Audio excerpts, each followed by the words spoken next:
Welcome back to Pokemon episode summaries. Today, I'll be doing episode 353, A Fan with a Plan. The episode begins with Ash and Gang continuing on their journey to Fortree City, very tired as they've been walking for a very, very long time along a single road, when suddenly they arrived at a small town known as Rubello, which Brock identified by using his guidebook. Although Ash wanted to immediately go to the Fortree Gym, he did agree that it was time for a pit stop at the town's Pokemon Center so they could relax for a little bit. On their way to the center, though, Max then spotted a poster, and May got excited upon seeing the poster as she read it and realized that it was an ad for a local Pokemon contest that was set to begin tomorrow. As May examined the Bulbasaur, Blastoise, and Pink Butterfree on the poster picture, she became even more motivated to enter the contest, declaring she would enter no matter what. Excited that she had something to do instead of just following Ash to his next gym. However, Brock warned May that she shouldn't be super enthusiastic to enter this contest, as he pointed out something that they hadn't seen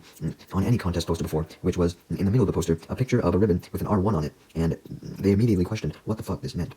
And Brock thought that it could mean something dangerous for the contest, so that's why he was against May entering.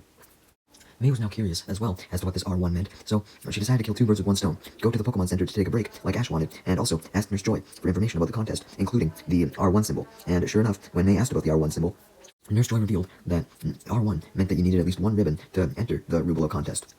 Knowing shit about the contest because, she was one of the judges, because each contest had their Nurse Joy as one of the judges of the local town. Anyways, May was extremely relieved now, knowing that R1 didn't mean anything dangerous for her, since she already had two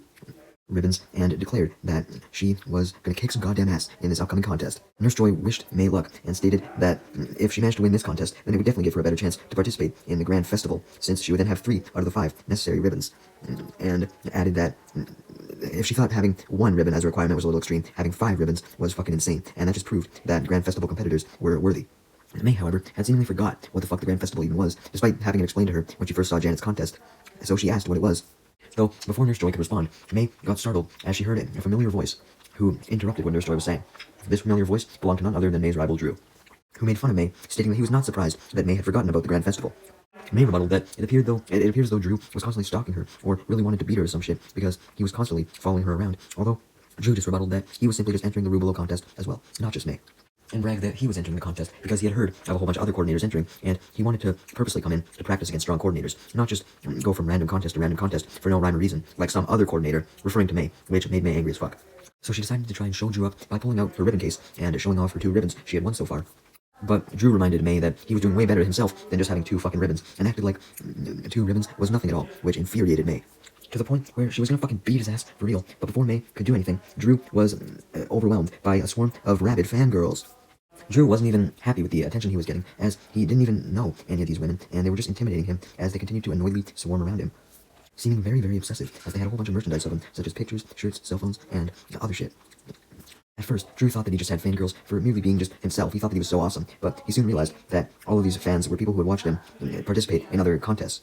One of the obsessed fangirls even held up a picture of Drew and his Roselia and asked for an autograph, although Drew got annoyed and claimed that he didn't do autographs, which only caused the fans to love Drew more, since they thought that he was really cool for being dismissive and all that, because, fangirls love bad boys, and Drew just got more and more and more annoyed at all this. Even May was getting kind of embarrassed for Drew, although she wished that she was getting all the attention that he was getting. But much to May's delight, she soon stopped her jealousy of Drew, as one of the fangirls of Drew also recognized May as well, asking if she was Norman's daughter, which May confirmed, and she also recognized Max, asking if she was Norman's son, and Max confirmed this as well. May was shocked that this woman seemed super excited to meet her and Max, and was also shocked to know that this woman knew that May was a coordinator, and had seen her in the Verdanturf contest. And the woman was so excited to see May that she called for the entire crowd who was swarming around Drew's attention by announcing that May and Max, the kids of the Petalburg City Gym leader Norman, were in the Pokemon Center. And because of this, everyone left Drew and crowded around May. Even though May liked the crowd, she did get a bit embarrassed, and told the woman who called everyone that she didn't really expect her to call everyone or even ask her to do that, but the woman replied that she had noticed May seemed jealous and wanted to help her out. Although May rebutted that even though she was jealous, she was still kind of uncomfortable explaining what had happened to her back at North Petalburg, when a whole bunch of Norman's fans proceeded to swarm May and Max just because they were Norman's children.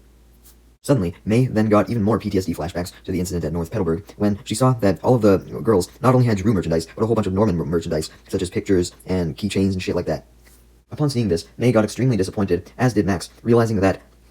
the woman didn't actually like May or Max for anything they did, but only for who their father was, and Max realized this when some of the women questioned him on if he was going to follow in his father's footsteps and become the next Petalburg gym leader. Apparently, though, not all the women just cared about Norman, as they still were impressed by the fact that May was a coordinator and asked if she was going to be entering this upcoming contest, which May confirmed, which made all the women excited. And the woman who had first talked to May introduced herself as Savannah, the head of a group called the Mothers for Pokemon, as the group was revealed to be all the women who had just swarmed May and Drew. And Savannah then states that she would be participating in the Rubello contest as well. Eventually, the Mothers for Pokemon begin cheering so loud that Savannah gets a little embarrassed, as they had started to cheer for the fact that she was entering the contest. Savannah then explained what the Mothers for Pokemon group was, starting with the fact that the acronym for it was MFP, and they were a group of wives and mothers who loved Pokemon. And not only were they mothers and wives, they were also cheerleaders and fangirls who idolized Pokemon trainers and coordinators. With Savannah embarrassingly admitting that the group admiring coordinators was precisely the reason why she was the head of the group, because the rest of the group admired her so much due to her being a coordinator that they let her be the leader. The rest of the Mothers for Pokemon then jumped in, stating that they definitely had a reason to admire Savannah, explaining that she had already won one contest ribbon, and showed off her red contest ribbon, being very proud of it. Although Savannah didn't want to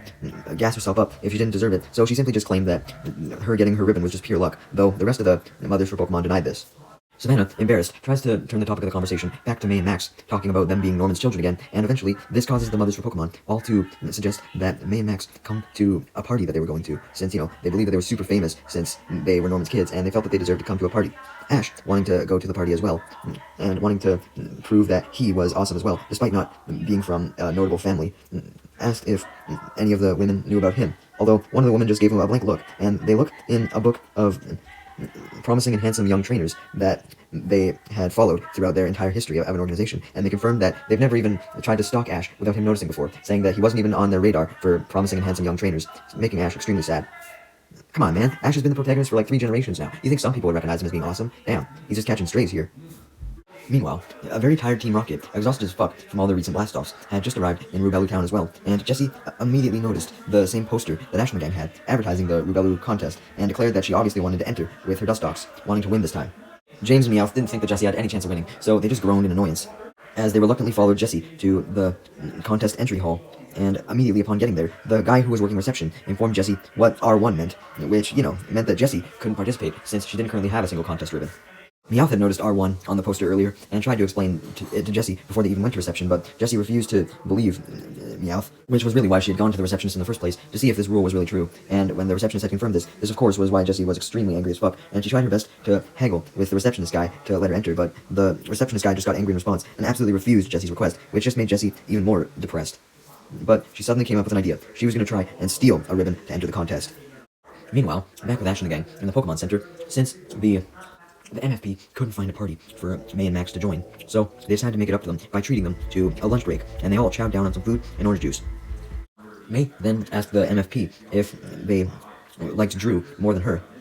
not understanding why the MFP would be rooting for Drew at all if they were rooting for her, since they were rivals, and the MFP stated that they did idolize Drew a little bit, but they were way more impressed with May, and they proceeded to gas her up, not wanting to upset her, as they talked about how she won the Verdant Turf contest and complimented her skitty, doing an amazing job in it. The MFP also complimented May on acquiring 2 ribbons, and suggested that May was probably a prodigy, being just as skilled as her father Norman, though only in a different area.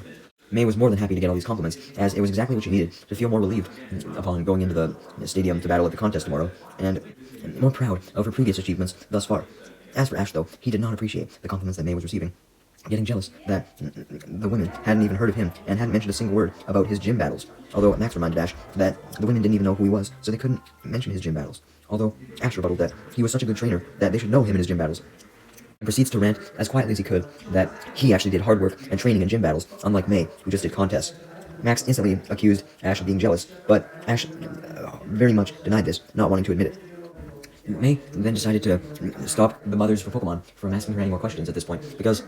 she had realized that they had ended up moving to another table, since the original table they were at ended up getting new people that had to sit there because they'd been talking so long. And May decided that it was probably time to change the subject, remembering that Savannah was a coordinator as well, and asked her about her coordinator skills and how it related with her being a mother for Pokemon.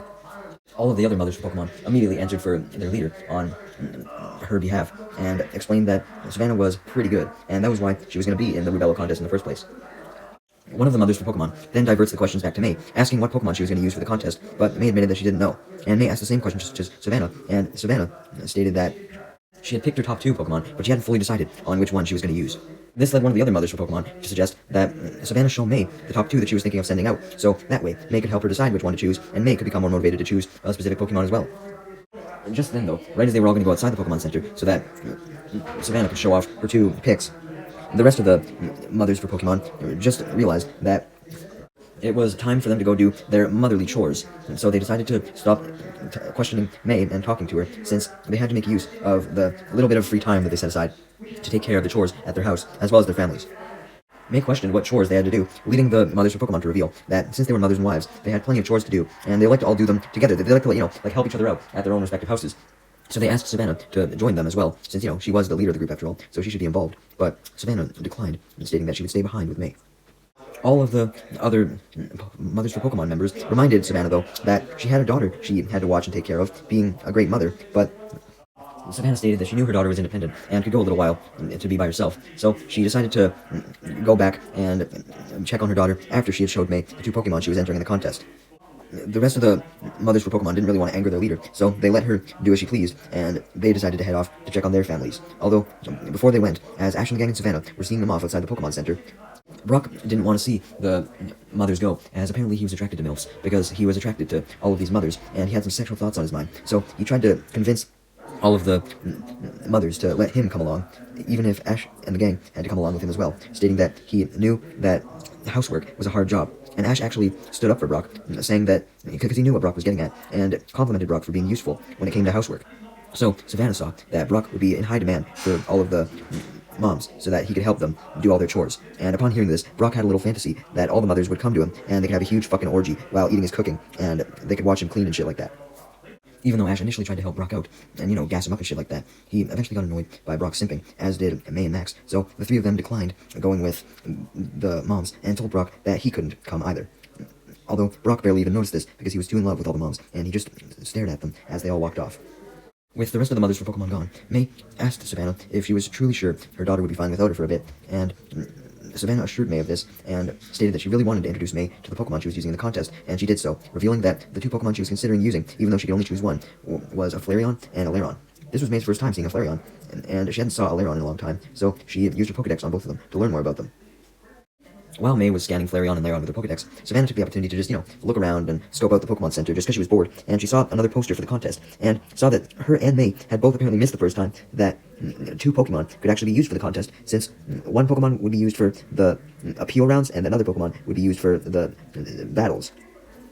May got nervous upon realizing this, commenting that Pokemon contests were more complicated than she originally thought. She thought that contests only involved 1 Pokemon per contest, but now she had to pick 2 Pokemon to use from her 4 Pokemon lineup, since, she had 4 Pokemon, and stated that she kind of envied Savannah, as Savannah only had 2 Pokemon anyways, so she just had to choose both of them. May then got even more fucking stressed out, as Savannah explained that she had a special strategy in mind for both Flareon and Lairon, but she wasn't going to tell it to May, since she was entering the contest, and she obviously didn't want to give away anything to her opponent. And May declared that she obviously had a new rival now because of this, and lied that she had a plan as well, even though she didn't, wanting to seem intimidating. So, now that Flareon and Lairon had been showed off, Savannah recalled them, and she started to go on her errands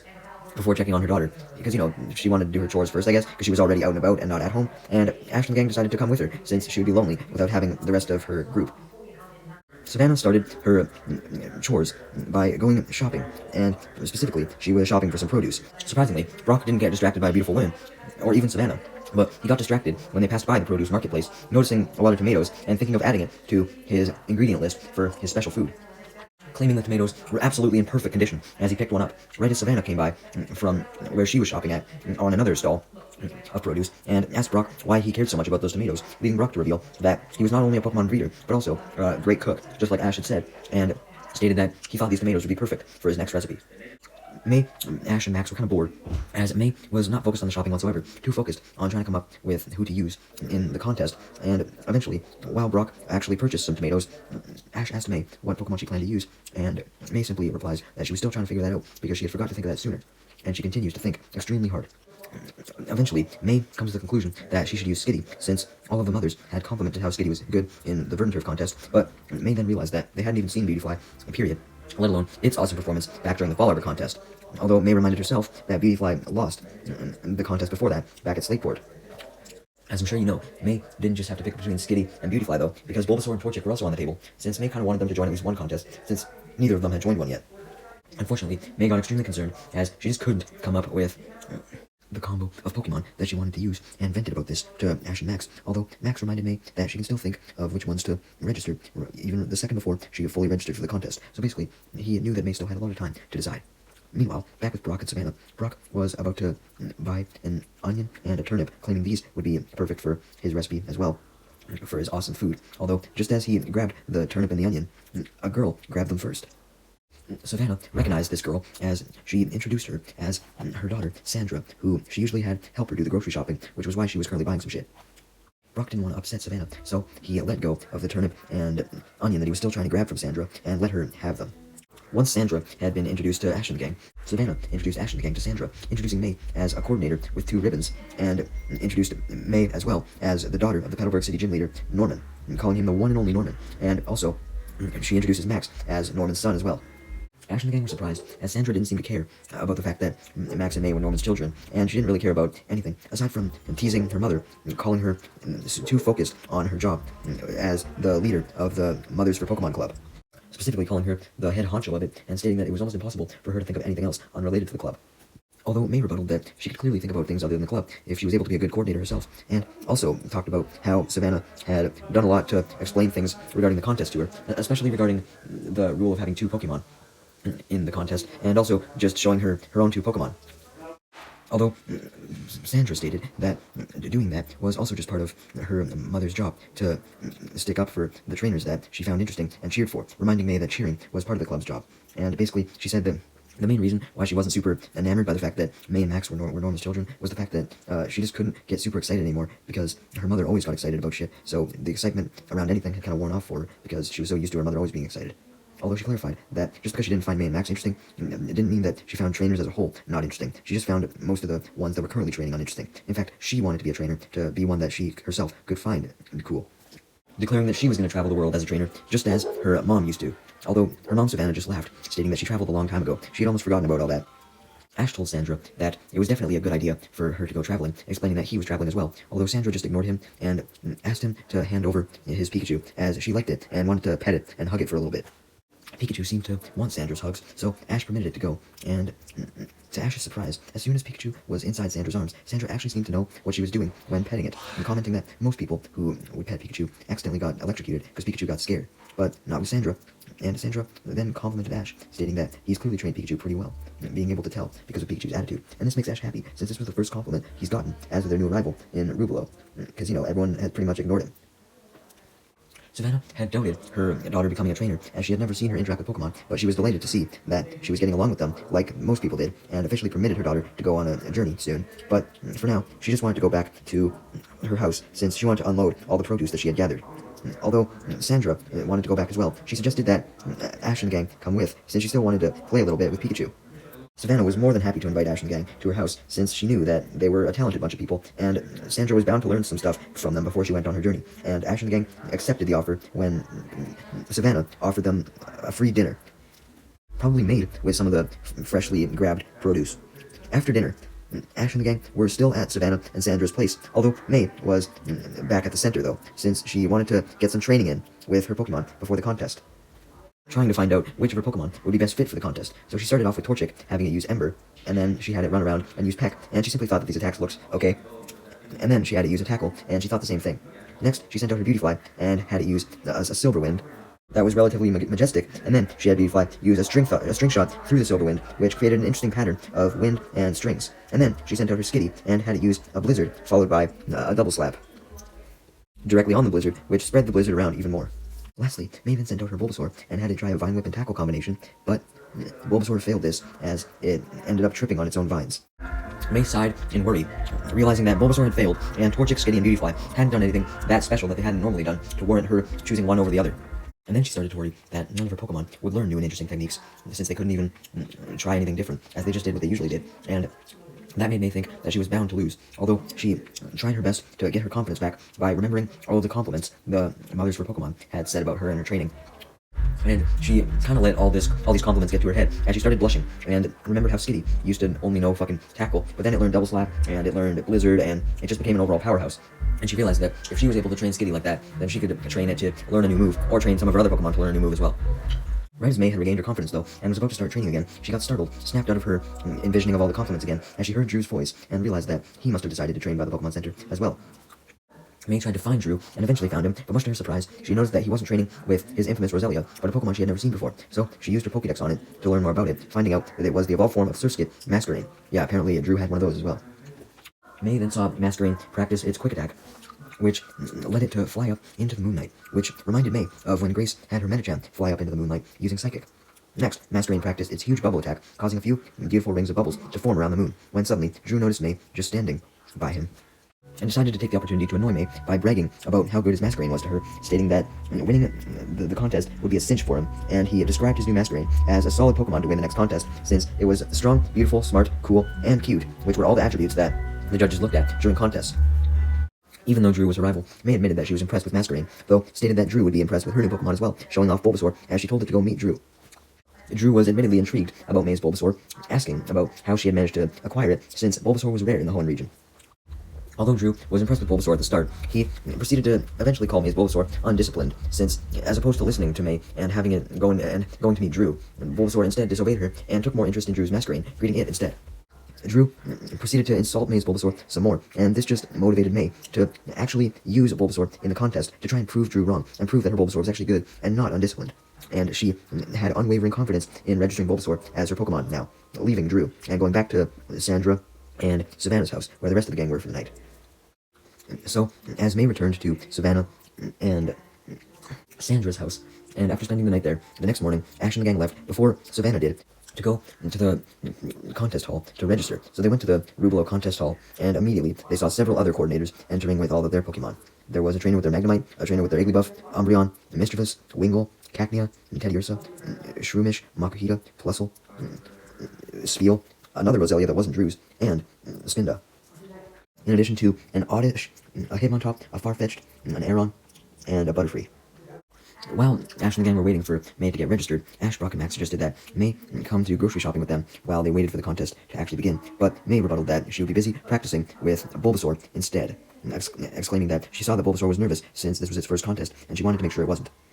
Brock, Max, and Ash were extremely shocked and terrified at the fact that May had decided to use Bulbasaur in the contest of all Pokemon, with Max commenting that using Bulbasaur could be a bad idea, since May just recently caught it, as opposed to all her other Pokemon, which she had known for longer, and Ash and Brock echoed Max's sentiments, but May, on the other hand, simply said everything would be fine, since she had a plan.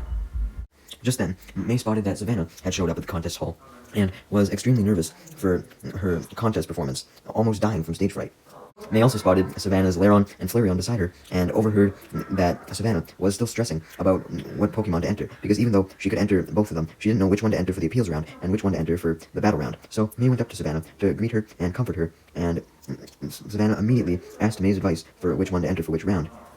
Although May didn't know, so this just made Savannah even more nervous, but then she spotted May's Bulbasaur, and because of this, her nerves completely dissipated, as she revealed that Bulbasaur was her first Pokemon long ago, and it was now at her parents' house, as she didn't own it anymore. But regardless, she still absolutely loved Bulbasaur, and was practically crying upon seeing it. Although, this crying at least stopped the crying that was happening when Savannah thought about which Pokemon to use, because now she just came up with the idea, after being calmed down due to hugging Bulbasaur, that she could just battle May in a training battle, and see which of her Pokemon would be the best one to use, and May agreed to this, leading Savannah to get up off the ground and quit being upset, as her and May headed to the local park to battle. Meanwhile, as for Ash, Max, and Brock, they had decided to go grocery shopping without May, taking a walk through the marketplace again, when suddenly Pikachu noticed Savannah's daughter Sandra, and greets her by jumping on her shoulder. Ash and the gang immediately asked Sandra if she had seen how May or Savannah were doing, as they hadn't seen them in a while since they went shopping at least, and Sandra simply stated that May and her mother were probably very busy, since coordinators like to train before the contest, and Sandra stated that because of this, that was why she was shopping at the marketplace, because she wanted to help her mother out with her errands, just like how her mother usually did the errands all on her own. She essentially wanted to prove that she could be independent and help out herself, as well as just help out her mother to be kind. Meanwhile, at the park, May was going through with her promise of battling Savannah to help her train and help her choose which Pokemon to use in the contest, and of course, this meant that the battle would be 2-on-1, making the battle unfair for May, because Savannah would be using both of her Pokemon at once. Though May didn't care, as the battle wasn't about her getting stronger, it was about her helping out Savannah to test their strength against May's Bulbasaur. So, it was officially Lairon and Flareon versus Bulbasaur, with Lairon starting off with a Metal Claw. Although Bulbasaur uses Vine Whip to block the Metal Claw, leading Savannah to praise Bulbasaur, although May admitted that Savannah and her Lairon were good as well. This battle wasn't going to be easy. It wasn't going to be easy to continue to block Metal Claws. However, May had forgotten about Flareon, who then attacked Bulbasaur with Flamethrower, but thankfully, Bulbasaur was able to use Razor Leaf, which Savannah initially laughed at, since a flamethrower could just burn the razor leaves. But even though the flamethrower did burn the razor leaves, the leaves created a bit of wind, blowing the flamethrower out of Bulbasaur's direction. May was kind of embarrassed with herself for using a razor leaf, knowing the leaves could get burnt, although Savannah just praised Bulbasaur for being able to create such a strong wind with its razor leaves. Just then, though, the battle was interrupted by none other than Team Rocket, who showed up in their Meowth balloon, and Meowth pressed a button on a switch to deploy a couple robot arms from the balloon to snatch May's backpack, as well as the ribbon from Savannah's neck. And, of course, May's backpack had her ribbons in it as well. When May saw Team Rocket's Meowth balloon, she explained who Team Rocket were to Savannah, and expressed her shock that Team Rocket had stolen ribbons this time, as opposed to fucking Pokémon. Although, when Team Rocket did their motto, Jessie explained her reasoning why she wanted to steal the ribbons, which was that so she could enter the contest, although James and Meowth were not very enthusiastic about stealing ribbons, as opposed to Pokémon, and this was evident, as when Team Rocket did their motto, Jessie and Wobbuffet were all hyper, but Meowth and James could barely even get out their lines, because they were depressed as fuck. May and Savannah demand that Team Rocket give the ribbons back, stating that their plan didn't even make any fucking sense, since they only needed one ribbon to enter the contest, and they took 3. Upon realizing this, Jessie took May's backpack and threw it back down to her, and she caught it, although Jessie declared, taunting, that she would never give back Savannah's red ribbon. May doubted this, as she commanded her Bulbasaur to use a razor leaf on the Meowth balloon to pop it, but Jessie merely just sent out her Dustox and told it to use a whirlwind, which blew the leaves away. Just then, Ash, Brock, Max, and Sandra arrived, just as Savannah had her Flareon try a flamethrower on Team Rocket's Meowth balloon, but much to May's surprise, as she had rarely seen Wobbuffet use this attack, even though it did it all the time in Johto, Jessie had Wobbuffet go up to in front of them and absorb the attack with a Mirror Coat, and throw the attack back at them with the same move. And Dustox also adds in a Poison Sting to attack Ash and the gang even further. Although Ash and Brock took action, with Ash using his Pikachu to block the Poison Sting attack with Thunderbolt, literally destroying the Poison Sting, and Brock sending out his Mudkip and Lombre, and having them use Water Gun to douse the flamethrower and prevent it from hitting everyone. And then Brock has Lombre and Mudkip follow up with another Water Gun, trying to directly hit Team Rocket in their balloon this time. Although Wobbuffet just blocks these Water Guns by using Mirror Coat again, protecting Team Rocket. Sandra got immensely mad at Team Rocket, not having heard of them before, since she missed their motto, and demanded that Team Rocket give back the ribbon, although Sandra's mom tried to stop her, as she feared that Team Rocket would take action against her. Sure enough, Team Rocket not only refused to give the ribbon back, but also taunted and made fun of Sandra, and then Jessie had Dustox try to attack her with a Psybeam. Savannah really wanted to help out her daughter Sandra before she got attacked, but she was too scared to move, so May instead took action, telling Bulbasaur to use its Vine Whip to grab Sandra and pull her out of the way. And Bulbasaur does this, meaning that the Psybeam missed Sandra. As Sandra ran back to her mother, this finally snapped Savannah out of her little frozen trance, and became angry at Jessie for daring to attack her daughter, and ordered Flareon to launch another flamethrower attack to teach Team Rocket a lesson. Although Wobbuffet steps forward once again to try and deflect the attack with a Mirror Coat, but Savannah was able to predict that Wobbuffet would do this, and instead didn't aim for Wobbuffet, but the top of the Meowth balloon, so Wobbuffet couldn't deflect this attack, as the Meowth balloon exploded, and sent Team Rocket crashing down into a little forest below. That was just outside Rue Bellow City.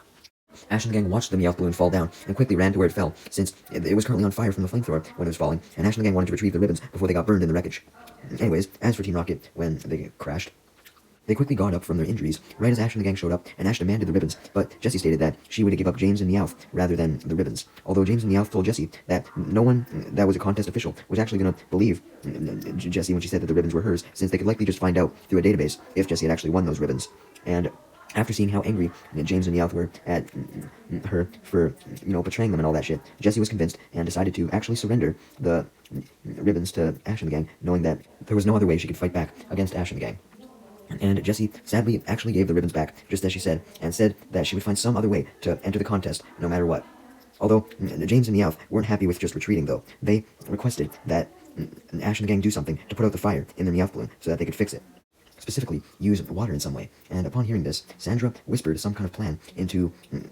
Savannah's ear, and right after this, Savannah seemed to agree with whatever this plan was, as Ash and the gang watched as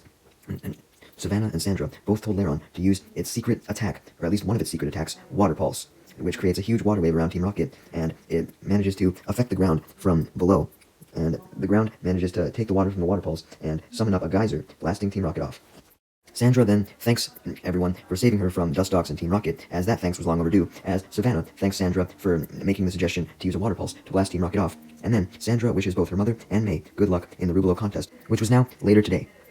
Although Sandra did ask of her mother Savannah in particular to win the contest. and stated that she knew that her mother could do it since she considered her mother to be the best Pokemon trainer to her, which was another reason why she didn't really find any of the trainers that her mother found exciting because she felt that none of them compared to her mother back when she used to travel around and all that, which immensely touched Savannah. Sandra also thanks Bulbasaur for saving her,